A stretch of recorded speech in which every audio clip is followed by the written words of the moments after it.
Hi, guys. This is R.A. Sweeney here to talk to you about another passage from the book Praying with the Gospel Accounts as part of the Praying with the Bible series. Today, I wanted to talk about a story that only appears in John's account of the Gospel. So, in John chapter 5, there's a story of Jesus healing a lame man by a pool. And so in the story, there is a pool of water that there's this pagan ritual going on that there's believed to be this healing spirit that bubbles up in the pool, and anybody who gets to the spirit first will be healed. It doesn't really critique that story. It doesn't say whether or not that's true, whether or not these things are really happening. It just says that's the belief that was there, and so there were people there. And there's this man who is by the pool. He's been there for years and years and years, not able to walk, and he's been trying to get there and not been able to find healing. If you've seen The Chosen, there's a really, really dramatic portrayal of this that is just phenomenally good. So I would recommend checking that out because it's a really awesome portrayal of this. So basically, an entire episode centered around this story. So really cool and interesting story there. But what I thought was interesting here is the prayer of this man. I'm going to call him the lame man because that's what the Bible calls him. But so this lame man, his prayer starts in response to Jesus asking him a question. So Jesus comes up and asks him if he wants to be healed.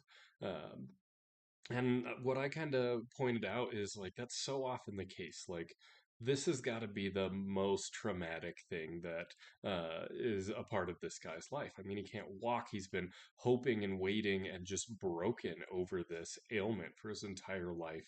And then to just have someone walk up and be like, "Hey, we don't know each other, but it seems like maybe you'd want your legs to work." And so this guy's got to be super annoyed by the question. You would think, like, what kind of question is, hey, would you rather have your legs working after all this time just waiting and hoping for that? But I felt like that is such a God thing to do. Like he comes into our lives and he knows all of our most tender spots and our deepest failures and brokenness, and he just pokes them. And he says, "Hey, what's going on here? Why is this still a problem?"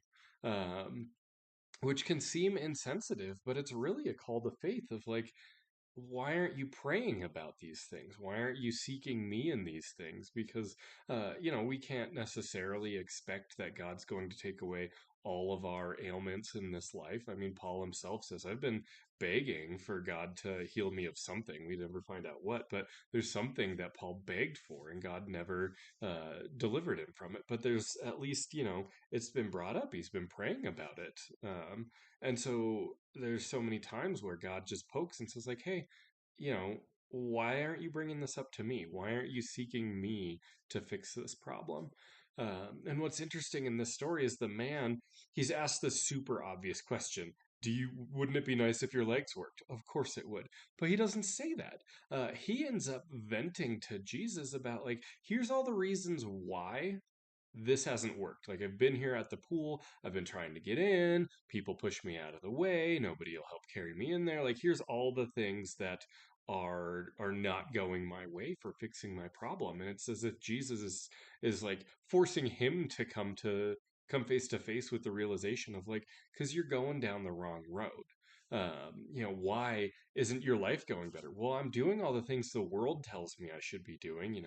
I'm working hard and working myself to the bone, and I've put family on hold to pursue a career or whatever, and like all these worldly things are going in different directions, or I've been going to these different faith traditions, and nothing it's not I've not been able to get what I've been chasing after. And it's like he's saying like, yeah, and you never will. That's not the way. So, in the whole tirade that this guy gives, at no point does he say, "I've been praying about this. I've been waiting for God to heal me. I've been hoping for the Messiah to come. I've been hoping for new creation." None of those things. It's always, "Here's the things I've been trying to do, and it hasn't worked." Never in there does he point to any hope in Jesus or in God's work.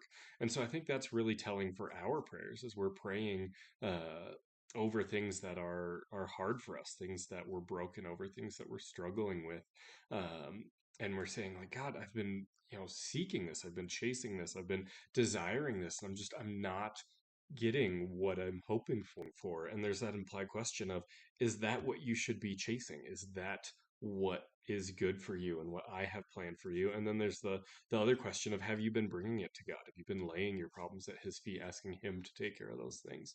And so here, there's this interaction where this man is speaking directly with God, but even in that prayer, he's not uh, building relationship with God. He's not requesting from God or receiving from God. It's just this vain conversation where he doesn't grow in that relationship through the conversation. So I think we can apply that to our lives and just say, am I praying for God? Am I trying to build relationship with God when I am praying? How does all that work together? And so that's what I wrote about for this passage. I hope that was a blessing for you, and I'll see you next time. Thanks.